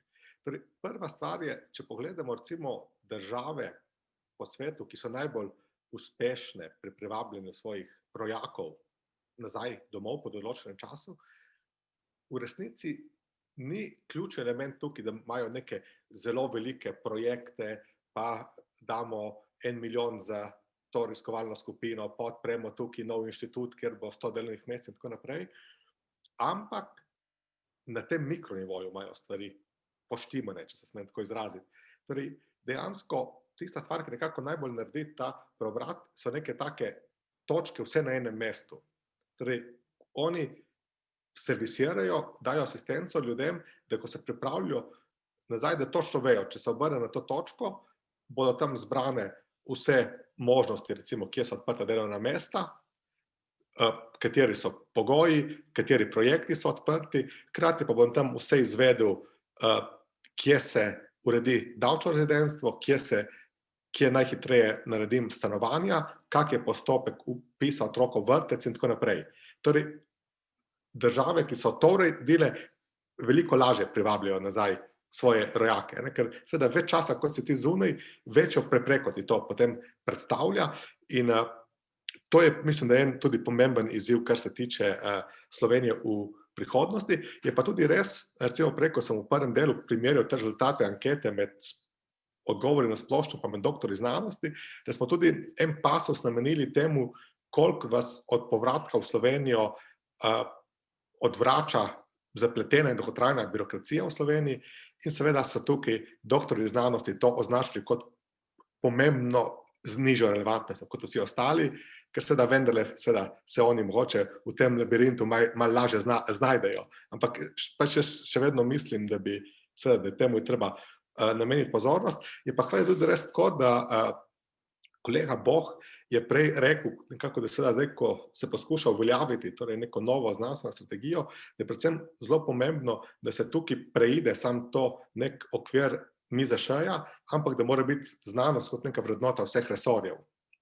No, jaz seveda poleg mojega raziskovalnega dela, torej sem trenutno na Uradu za Slovence v zamejstvu in po svetu in mi enako tukaj čutimo. Recimo, če bo to samo en urad, ki je v našem primeru še najmanjše ministrstvo odgovoren za 500 000 Slovencev izven Slovenije, mi smo zelo omejeni, zelo malo se da narediti. Če pa bomo mi, ne vem, podpirali ta alpsko-jadranski prostor z področja kmetijstva, gospodarstva, s kmetijskim, gospodarskim ministrstvom, če bomo delili to globalno slovensko znanstveno skupnost v okviru z MIZŠ-jem in tako naprej, nam bo veliko lažje. Ampak zdaj, da tako malo tako si dovolim, malo tako cinizma, pa še dobro, da kolega Boha ni tukaj, ampak recimo ravno v preteklih dneh smo tukaj dobili en tak, ko bi rekel, zelo bili razočarani nad določenim izzivom MIZŠ-ja, ker smo se zelo trudili, kje bi nekako neko našo področje, torej Slovencev, slovenskih znanstvenikov izven Slovenije, dali v neko njihovo zakonsko materijo, pa seveda smo bili gladko ignorirani. Ker to je pa spet ena taka stvar, da seveda vsak pripravljalec zakonodaje v Sloveniji ima neko svojo zelo lastno agendo, kaj bi s tem rad dosegel, ampak potem seveda zaradi nekih formalnih pravil mora to poslati še v medresorsko usklajevanje, torej da vsi ostali ministrstvi dajo svoje pripombe in svoje predloge, ampak v resnici vsi to doživijo kot nek nebodiga treba, ker tisti, ki je pisal zakon, ima neko svojo vizijo in potem bolj kot ne gleda, kako se bo tega bolj kot ne otresel, da bo prišel pač s svojim besedilom naprej. V redu, v tem konkretnem primeru seveda je to bila neka težava za nas, ampak ni bil moj namen kritizirati MIZŠ, hotel sem bolj izpostaviti to poanto, da verjetno, ko je pa potem ministrstvo za izobraževanje se hotelo svoje znanstvene politike vključiti v področja ministra za javno upravo, ministra za gospodarstvo in tako naprej, je pa ista logika pri njih. Tako da to je ena taka stvar, ki je potem zelo težko potem preiti v prakso. Bi pa mogoče omenil še par stvari, če mi dovolite, kar se tiče tudi to, torej internalizacije in pa privabljanja tujih kadrov. Zdaj, recimo ti rezultati naše ankete so pokazali tako, da med temi ljudmi, ki so še zunaj, jih je 65% pokazalo interes, da bi se vrnili v Slovenijo, če bi se jim za to pojavila možnost. Med temi potem 27% da ne, vmes so neodločeni. Med temi 27% pa je bilo polovica takih, ki pravijo, da iščejo priložnosti, da se želijo nadaljavo sodelovati s Slovenijo. In spet poudarjamo, seveda, doktorji znanosti hodijo iz Slovenije manj zafrustrirani kot ostali, torej med doktorji znanosti je višji procent teh, ki bi se vrnili in višji procent teh, ki bi želeli sodelovati. In jaz mislim, da je tukaj ena stvar, ena pristop, ki ga uporablja naša sosednja Hrvaška, moder in bi tudi mi morali na tak način gledati. Namreč, ko Hrvaška poskuša internacionalizirati svojo znanost, je njihova filozofija sledeča. Če bomo ustvarili pogoje, ki bodo nazaj privabili hrvaške izseljence, bo ta sistem dober tudi za tuje akademike. Torej, med nekom, ki je Slovenec ali pa Hrvat in deluje določena leta izven države in pa med nekom, ki nima rodbinskih povezav s to državo, ni tako velikih razlik, kaj jih bo privabljalo nazaj. Torej, tukaj neke sistemske spremembe so v resnici, če jih naredimo, bodo dobre za oboje. Tako da ni treba se spraševati ali. Dejansko, kar je pa tukaj ena taka dilema in je to dilema tako za Slovenijo, kot za Hrvaško, kot za marsikatero državo, da tudi ko mi seveda potem poskušamo tako zelo ambiciozno, zelo navdušeno razlagati, kako bomo od bega možganov prešli na kroženje možganov, je tukaj vendarle nas potem preko sled dohiti realnost, da seveda so ti migracijski tokovi precej enosmerni. In tukaj seveda za Slovenijo ni glavni izziv, kako bo privabila nekega akademika iz območja bivše Jugoslavije. To nam že uspeva. In edini problem, ki ga tukaj imamo, je seveda, da nismo edini, ki bi želeli ljudi privabljati z tega območja. Dejansko to delajo seveda vse države severne in zahodne od nas in seveda preko tega tudi potem vsi malo prispevamo k temu, da te države siromašimo. Ampak kdaj pa bo Slovenija zrela, da mogoče pripelje nekoga iz neke države, ki je bolj razvita, ki ima boljše pogoje, To pa je dilema za Slovenijo, pa še za koga drugega. In ne nazadnje, tega nisem nameraval povedati, mi je zdaj tako prišlo na misel, ampak kot ena taka zgodbica. Recimo, pri mojem doktorskem mentorju je bil en tak primer. On je bil, njegovo ime Nikolaj Genov, on je sicer je po rodu Bolgar, je pa vse življenje bil profesor na Freie Universität v Berlinu. In on je recimo pri 65, ko se je moral v Nemčiji upokojiti, potem seveda je bilo predvsem teh interesov različnih univerz, kam bi ga privabili in je uspelo tukaj, torej fakulteti v Novi Gorici, torej se nikdo skoraj ne bi moral misliti, ampak dejansko potem, ko sem skozi leta spoznaval, sem ugotovil, da njegova osebna motivacija je bila v tem, da je ugotovil, da če gre na neko zelo uveljavljeno, veliko, prestižno univerzo, pač tam eden od mnogih profesorjev. Tukaj je bilo pa zelo jasno, da je on prvi petelin na sicer malo manjšem kupu gnoja. In to je tudi ena taka pristop, ki se deluje. Je pa potem tudi recimo zanimivo, tako kot ena taka zgodbica, vendarle, kje imamo potem mi neke omejitve. Njega se je tudi takrat privabilo v Slovenijo s to filozofijo, da je, ker on je bil v Berlinu zelo uspešen pri pridobivanju evropskih projektov, je zelo veliko pridobil in tako naprej, ampak on je potem takoj pri prihodu rekel, veste kaj, bom poskušal, ampak ne pričakovati preveč od mene, in je dal en primer, je rekel, jaz sem enkrat isti projekt prijavil preko Freie Universität v Berlinu, ker je bil profesor, in preko Bolgarske akademije znanosti in umetnosti.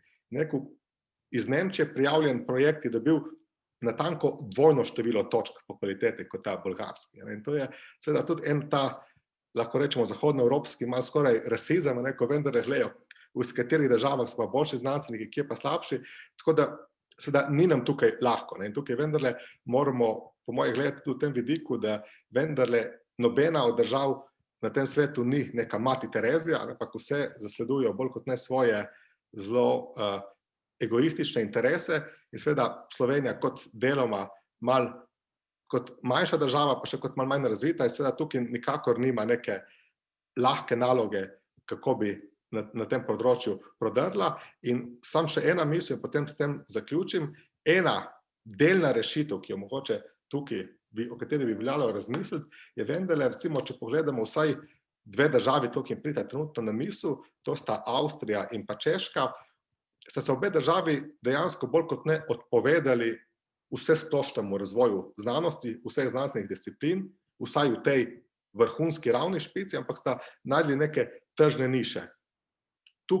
Tukaj bomo razvijali, po domače povedano, v to bomo pumpali denar, to je stvar, kjer bomo mi najboljši, medtem ko ostalo pa pač nekje na stranskem tiru. In seveda Slovenija se mora vprašati, a bi šla po isti poti, se pa potem seveda povsem zavedati, da to ni preprosto, da je to neko vprašanje, ki zahteva nenazadnje veliko političnega, uradniškega poguma, kajti seveda to nekako ni neka stvar, ki jo poveš in je sprejeta, ampak to potegne za sabo zelo veliko stvari in ni preprosto. Ampak dejstvo pa seveda je, da sredstva za znanost so omejena in še vemo, kako je običajno sredstva za znanost, potem, ko je treba kje krčiti proračun, seveda se pogleda na MIZŠ, vi morate za toliko odstotkov zmanjšati in seveda direktorat za osnovno srednje šolstvo ima bolj kot ne stabilna sredstva in potem najprej se ozre proti znanosti in jaz se zelo težko predstavljam, da bi se to spremenilo, ker je tak način financiranja znanosti in denarja bo tukaj vedno premalo. Kako pa zdaj optimizirano investirati ta denar je pa tudi eno sploh posebno vprašanje. Se bom pa zdaj ustavil na tem mestu, da bom predolg, če bo še čas, pa mogoče še kako misel kasneje. Hvala. Najlepša hvala tudi vam, gospod Valentinčič. Pa v bistvu pravzaprav vsem današnjim panelistom naš čas se izteka, tako da moramo žal zaključiti to plodno debato, čeprav verjamem, da bi lahko še kako urco ali pa dve nadaljevali. Ampak ja, jaz upam, da bo v okviru tudi razvoja in priprave nove strategije in potem tudi naslednjega in nadaljnega razvoja še več priložnosti za kaj podobnega. Tako da še enkrat najlepša hvala vsem za vaš čas in udeležbo. Zdaj pa besedo predajam spet Neži Vadnjal, da lahko nadaljuje naš dogodek. Hvala lepa.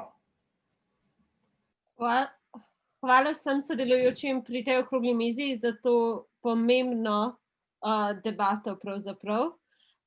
Sedaj pa se bomo pomaknili k pravzaprav naši prvi točki tega odmora za kosila, in sicer nam bo dr. Stojan Sorčan iz Direktorata za znanost MIZŠ predstavil priložnosti za slovenske raziskovalce v tujini. Dr. Sorčan, izvolite. Najlepša hvala za besedo. Upam, da se slišimo vse. Tudi jaz vas v mojem imenu in v imenu ministrstva prav lepo pozdravljam. Mnoge od vas bi želel celo osebno pozdraviti. Zelo sem vesel, da sem imel priložnost vas poslušati v tej centralni debati o vlogi RIS-a. In vesel sem tudi zato, ker bomo lahko nekatere misli, nekatere teze, ki so bile zelo dobro argumentirane, za večino se prav gotovo strinjam. Nekaterim bom pa v moji predstavitvi dodal nekatere empirične podrobnosti, ki bodo morda z nekimi drugimi očmi osvetlile beg možganov oziroma kroženje možganov. Kot veste, sem bil zaprošen, da pripravim prezentacijo o priložnostih slovenskih, se pravi o priložnostih slovenskih raziskovalcev v tujini, in odločil sem se, da ne bom govoril o vseh priložnostih, ker verjamem, da jih je veliko in tudi veliko kanalov mobilnosti obstaja, in sem se odločil, da vam bom pokazal, kako je lahko instrument obzorja Evropa, Marie Curie, podoktorske štipendije, do sedaj so se imenovale individual fellowship, uporabimo za instrument reintegriranja Slovencev, ki raziskujejo v tujini. Pravzaprav je to prva javna predstavitev instrumenta, ki ga ministrstvo načrtuje v sinergiji z sredstvi obzorja Evropa in z evropskimi strukturnimi sredstvi ter sredstvi za recovery and resilience, ki so v tem trenutku v Evropi na voljo.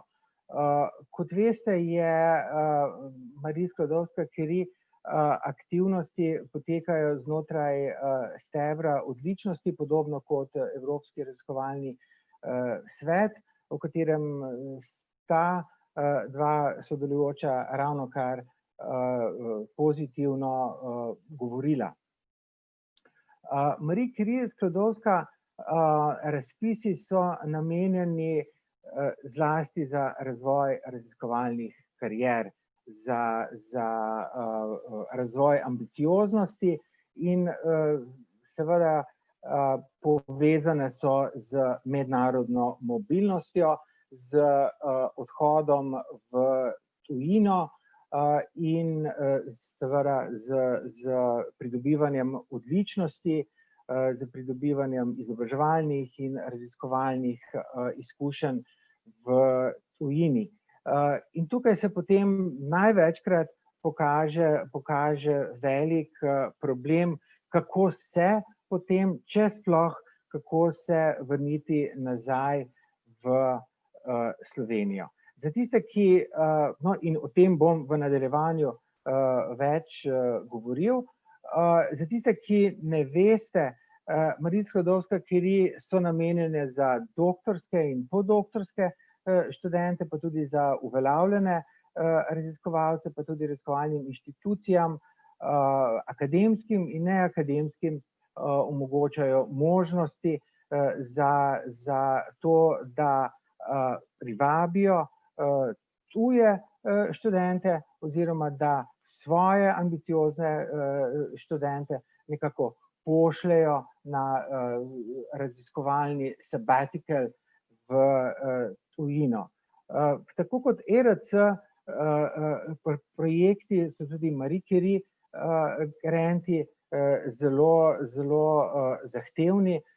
stopnja uspeha je zelo nizka in podobno, kot je govoril kolega Lozinšek, tudi tukaj je Slovenija daleč pod evropskim povprečjem, kar samo potrjuje njegovo tezo, da mladi slovenski raziskovalci v tem delu niso konkurenčni v okviru obzorja 2020.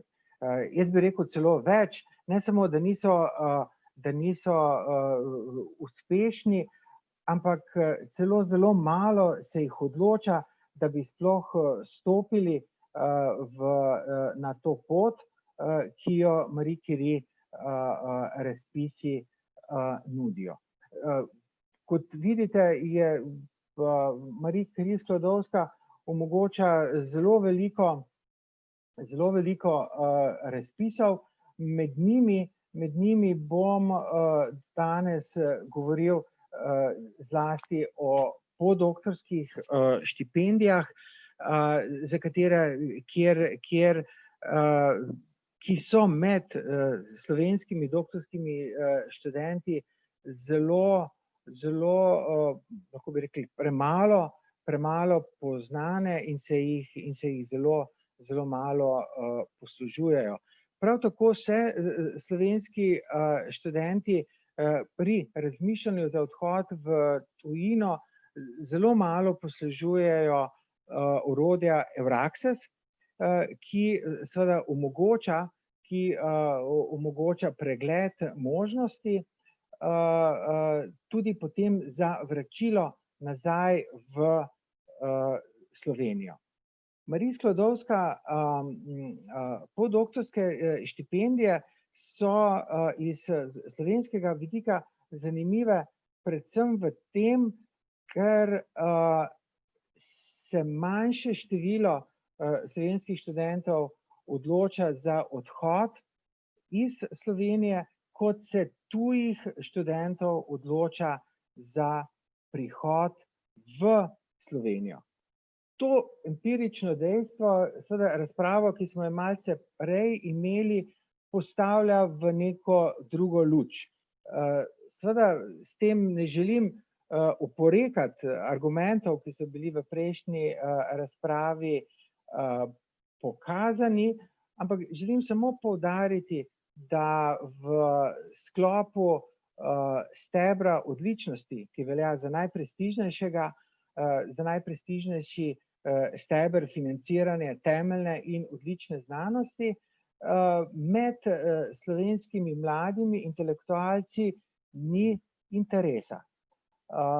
Recimo vsako leto, od leta 2014 do leta 2020 je skoraj med 40 in 50 tujcev kandidiralo z slovenskimi raziskovalnimi inštitucijami na Marie Curie podoktorsko štipendijo in v povprečju manj kot 10 slovenskih študentov je vsako leto kandidiralo z tujimi akademskimi inštitucijami za to štipendijo. In iz vidika kroženja možganov v segmentu odlične znanosti je to vsekakor problem, ker v tem delu seveda nekako ne moremo govoriti niti ne o begu, niti ne o kroženju, ampak o enostavnem, zelo neuravnoteženi mobilnosti najboljših, najodličnejših intelektualcev v Sloveniji. Ravno zaradi tega smo se na ministrstvu odločili, da poskušamo dodatno finančno vsekakor stimulirati tiste slovenske raziskovalce, ki se bodo odločili za Marie Curie podoktorsko štipendijo z prijavo na tujih inštitucijah, s tem, da jim bomo tistim, ki bodo najuspešnejši, in bomo omogočili potem dvoletno reintegracijsko financiranje na eni od slovenskih inštitucij, za tiste raziskovalce, ki pa seveda na projektih Marie Curie ne bodo uspešni toliko, da bi pridobili financiranje s strani Evropske komisije, pa bodo seveda odlični, bodisi da bodo pridobili pečat odličnosti, ki ga Marie Curie podoktorske štipendije omogočajo, bodisi da bodo presegli prag, za katerega Evropska komisija pravi, da je projekt dobro ocenjen, bodo financirani s strani Slovenije, da odidejo za 2 leti v tujino in potem še 1 leto reintegracijske sheme v Sloveniji. Za tiste, ki ne veste, Marie Curie podoktorske štipendije so namenjene za podoktorsko raziskovanje izven države, v kateri trenutno bivate oziroma delate, bodisi v Evropski uniji ali v državah, ki so pridružene programu Obzorja, bodisi izven Evrope. In v tem smislu seveda poudarjam, da so Marie Curie podoktorske štipendije možen tudi, se pravi, sam po sebi možen reintegracijski instrument za tiste podoktorske raziskovalce, ki v tem trenutku bivajo in delajo v tujini in imajo pridobljen doktorat. Ampak tudi teh kandidatov je bilo v zadnjem času zelo malo, ne glede na to, da tujci iz leta v leto kažejo večji interes, da za slovenskimi inštitucijami pridobivajo te štipendije v tujini. Eden od razlogov oziroma razlogov za to je nedvomno več, veliko ste jih že v prejšnji debati poudarjali. Eden od njih je nedvomno o tem, da v tem primeru govorimo o najboljših, se pravi res o odlični znanosti, kjer je stopnja stopnja zelo velika. Finančna sredstva za pridobitev te štipendije so spodbudna, tako da v tem smislu finančni razlog ne bi smel biti glavni. Verjetno ležijo na mikroravni, kot je prej dr. Valentinčič pravilno ugotovil. No in seveda tukaj je pravzaprav poanta mojega nastopa in poanta odločitve ministrstva, da v obdobju od 2022 do leta 2026 financiramo vsaj 80, če ne več, slovenskih podoktorantov na tujih institucijah s povratno reintegracijsko shemo nazaj na slovenskih inštitucijah. To je novost. Do sedaj je Javna agencija za raziskovalno dejavnost financirala pečat odličnosti samo za tuje študente na slovenskih institucijah. S tem to shemo razširjamo in dodatno spodbujamo najuspešnejše, da v primeru pridobitve projekta 2 leti v tujini jim Slovenija financira 2 leti bivanja in dela v Sloveniji v enakem finančnem obsegu, kot to financira Evropska komisija. V duhu transparentnosti, ki je bil prej omenjen, tu prikazujem seveda finančni načrt. To pomeni 17 milijonov v naslednjih letih in na ministrstvu se bojimo in to je verjetno kost lahko za današnjo razpravo, da teh sredstev enostavno ne bomo uspeli porabiti, ker je seveda interes. To pomeni, da bi 80 slovenskih podoktorantov v naslednjem obdobju financirali, da je ta interes manjši, kot smo ga finančno pripravljeni pokriti, če govorim zelo naravnost. Podobno se je izkazalo, mislim, da se nekaj podobnega izkazalo tudi pri shemi Aleša Debeljaka, kjer vsa sredstva, ki so bila namenjena za reintegracijo preko javnega razpisa za raziskovalne projekte, niso bila uporabljena. Tako da v tem smislu se povsem in globoko strinjam z dr. Valentinčičem, da obstajajo razlogi v naravni raziskovalnih organizacij, ki jih na nek način na ministrstvu naslavljamo tudi za spremembo zakonodaje, ki bo omogočila večjo avtonomijo in na nek način onemogočila tako velik vpliv raziskovalnih programov. Tako da upamo, da bomo na ta način že nekaj tam uredili, se pa seveda zelo veselimo končnih rezultatov CRP-a. No in tukaj samo za zaključek, samo nekaj rezultatov zadnjega razpisa za individualne štipendije, kjer kaže, da je, se pravi, več kot 60, skoraj 70 prijav iz Slovenije, ampak to pomeni 70 tujcev, ki so z slovenskimi inštitucijami prijavljale svoje postdoktorske štipendije, kar pomeni izjemno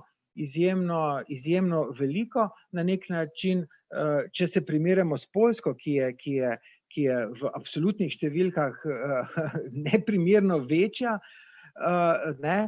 smo takoj za njo, kar pomeni, da je slovenska znanost oziroma znanost v Sloveniji atraktivna, privablja tuje, dobre, najboljše raziskovalce in ta trend in tudi stopnja uspeha, ki je prikazana tule, se iz leta v leto izboljšuje in dviguje. Žal smo pa glede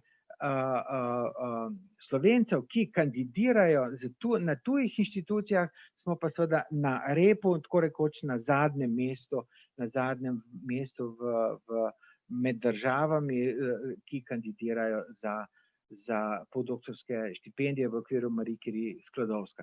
In evo, tukaj so izzivi, tole so razpisi, se pravi prva dva razpisa v letu 2021 in v letu 2022 sta najavljena. Prijava na ta razpis ni enostavna, povsem primerljiva je z težavnostjo, seveda z drugimi kriteriji in pogoji, absolutno, kot ERC, ampak glede na zahtevnost terja seveda visoko, odlično znanost na ministrstvu, skupaj z projektnimi pisarnami na raziskovalnih inštitucijah in na univerzah, seveda nudimo vso podporo, zlasti in predvsem slovenskim kandidatom, zato da se na ta razpis prijavijo in zaključujem pravzaprav z apelom vsem, da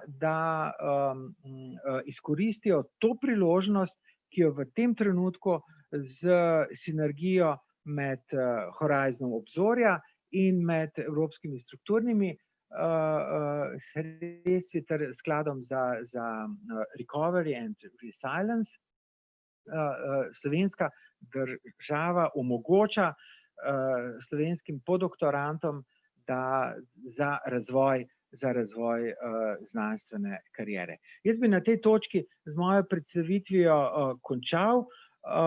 Verjamem, da sem navrgel nekaj misli, ki lahko pripomorejo k dobri nadaljnji razpravi. Tako da jaz tukaj zaključujem in predajam besedo voditeljici in vsem ostalim za morebitna vprašanja in komentarje. Lepo prosim.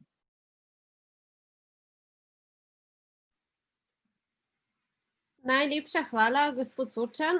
Vprašanje za gospoda Sorčana boste pa lahko zastavljali v eni izmed Zoom breakout roomov na mreženju. Torej, sedaj se za nekaj časa premikamo v Zoom breakout roome, kjer bomo imeli sproščeno mreženje in v eni izmed sob bo tudi gospod Sorčan in ostali predstavniki MIZŠ, kjer bojo odgovarjali na vaše vprašanja. Vsi ostali pa boste razdeljeni v posamezne sobe, kjer upam, da boste spoznali kakšne nove člane vtisa in nasplošno obiskovalce tega simpozija. Med različnimi breakout roomi lahko prosto prehajate, vkolikor imate najnovejše verzije Zooma. Če pa ta funkcija za vas ne bo možna, se pa lahko vrnete v glavno sobo, tam na to opozorite predstavnika vtisa in vam bo Vesna pomagala preiti v željeno sobo. Torej, to mreženje sedaj poteka na temu linku, delili smo ga pa prav tako v chat med predstavitvijo gospoda Sorčana, delili ga bomo ravno kar še enkrat, tako da z klikom na ta link bi morali avtomatično priti do platforme, kjer bo potekalo druženje.